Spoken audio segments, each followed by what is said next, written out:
Yan mga boss, ay papakita ko lang sa inyo ang update kay Rene Boy mga boy, yung EG hatchback na i-restore namin mga boss. Ito mga boss, papakita ko sa inyo.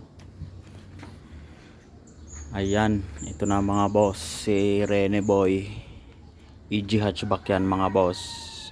Yan, i-restore namin yan mga boss. Ayan, ang unang ito boss, yung kanyang mga kanyang mga gamit pala, binaklas yan, yung makina niyan.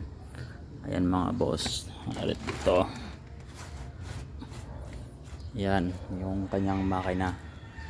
At ito mga boss, pinalitan siya ng firewall mga boss. Ayan, makikita nyo. Pinalitan siya ng firewall mga boss. Gawa na yung dati ay right hand mga boss na kinonvert lang. Yan, ito mga boss, pinalitan ng firewall na Origlep. Ayan mga boss. Tsaka ito din mga boss, inayos din niya ng latero. Yung mga kalawang dyan mga boss, tinanggal. Ayan, ito naman yung loob. Ayan mga boss. Ayan, palit na yan ng firewall. Ayan, yung pinto niyan mga boss, hindi pala yan ang gagamitin. Yan, papalitan din yan. At yan ay tinabas dati nung natakbo pa sa karera. Ayan mga boss, may mga ayusin pa dyan. Itong pinto na to, papalitan yan. Ayan,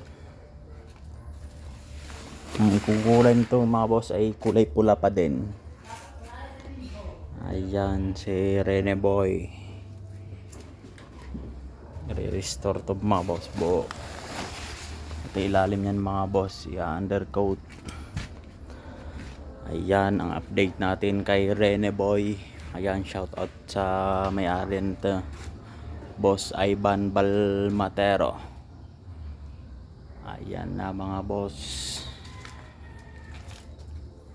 Rene Boy. Ayan, maraming salamat mga boss. Sa susunod ulit, i-update ko kayo pagka ito'y umpisahan ng pintahan. Ayan mga boss, ito ang update natin. Maraming salamat mga boss. Sa susunod ulit.